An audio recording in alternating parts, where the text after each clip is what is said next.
Isabel, and I am calling in from beautiful Panama in an island called Bocas del Toro. Just check out the view in front of me.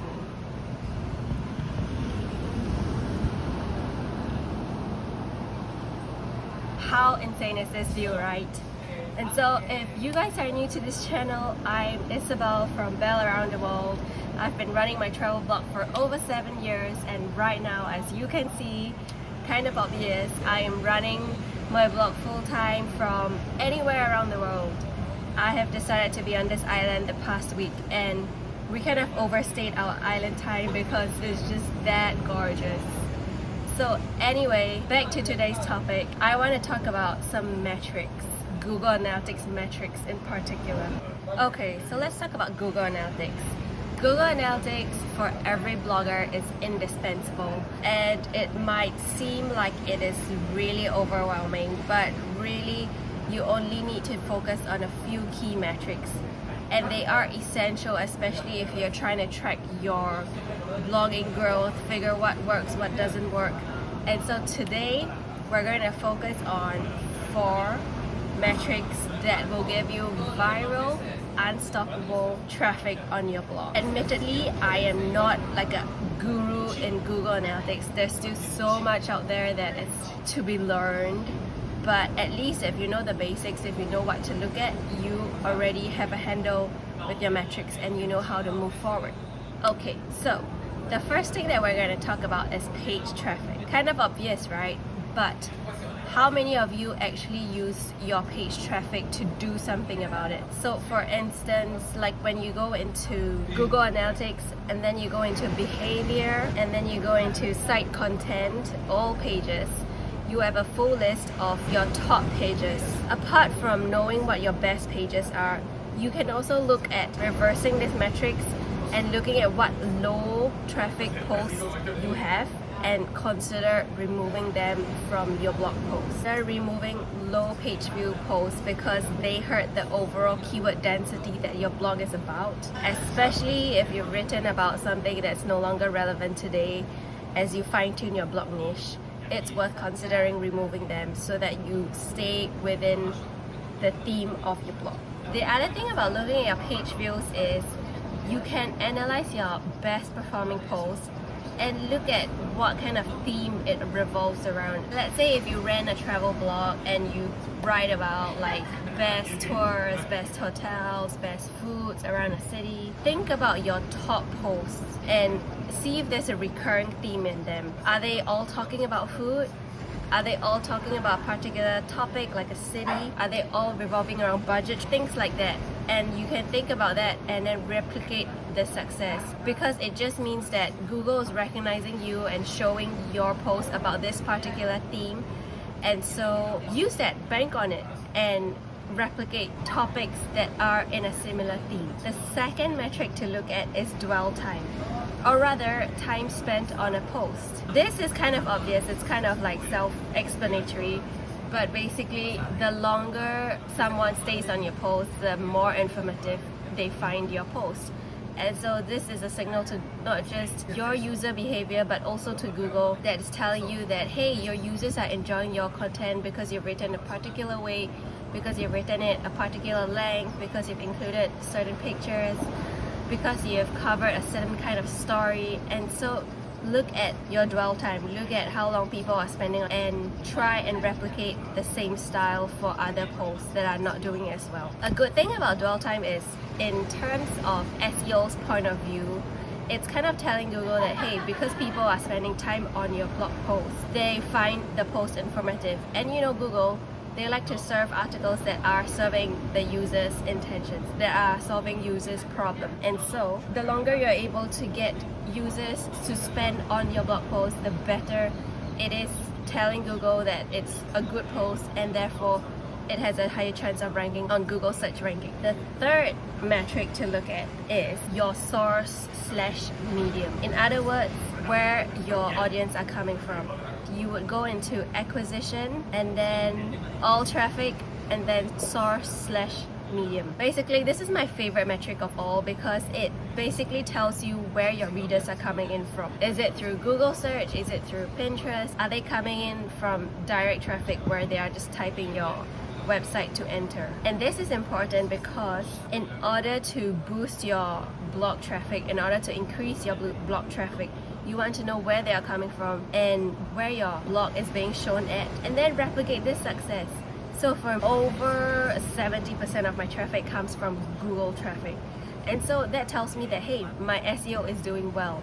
My organic traffic is doing really well. People are typing in on Google search and finding my articles in the first page of Google. And so because my articles are serving my users' questions, so I have to find a way to replicate those blogs that are ranking on Google. I will look at the style and look at how it's written and the keywords that I'm targeting, and then replicate it for future keywords. Say Facebook, for example, it doesn't serve more than 10% of my traffic. And so this helps me to think and redirect my efforts to areas where my blog is performing better and away from efforts where my blog is not performing as well. So for instance, like, is Facebook worth promoting these? If not, I probably wouldn't want to spend too much time trying to think of ways to constantly be promoting it on Facebook, for instance. I mean, not all of us have the luxury of time, don't we? Even though we're traveling full-time, or I am traveling full-time, I only have a few hours to work on my blog each day, which is why I like to go by the Pareto principle, the 80-20 Pareto principle, which basically states that 80% of your results are driven by 20% of your effort. So look at where your 80% of your results are coming in from, and then use that 20% of effort to boost 80% of the results. I talk all about the Pareto principle as well as different productivity methods for blogging efficiently in my course Skyrocket with SEO. I'm going to put the link down in the description below, if not a link at the top if I can. But yeah, you can definitely check out the link in the description to find out more about all these productivity hacks that I've learned and accumulated throughout the years that allows me to travel full-time and blog at the same time. Now, moving on to our last metric for viral, unstoppable views, to your bounce rate. Bounce rate, as it sounds, is basically telling you the percentage of people who are bouncing away from your blog once they have first landed on it. So a high bounce rate is that people are not getting the answers they are looking for when they first land on your blog post, and therefore they leave. It indicates that the blog is not answering the user's intent. For example, if I'm searching for the best restaurants in Panama City, for example, I type it into Google, I search it, I see the search result, I click on the result. What I'm expecting is a guide on the best restaurants in Panama City, right? But if the blog post is talking to me about how to travel Panama City, that's not answering my questions. I want to eat, right? And I want to eat good food. So if I'm not getting my answers in that post, I quit. And this tasks a high bounce rate. Most of the time is because the blog post doesn't really answer the user's questions, but there are other factors that play into high bounce rate as well, such as bad user experience. Like if your page takes too long to load, no one's going to be in the millennial, in this generation, no, in this day and age, no one's going to be waiting like 5 minutes for your page to load. If it doesn't load instantly, they're gonna leave. So you want to make sure to have good, fast loading page. You also want to have good user experience, also encompass having clear text, having clear readable text, having pictures, easily scrollable. You don't have stuff popping in and out in front of my face when I'm trying to read an article that hinders my reading experience. These are all poor user experience which you want to avoid if you want your user to stay on your page and scroll through. And so bounce rate tells you a lot of things. So definitely you want to look at bounce rates.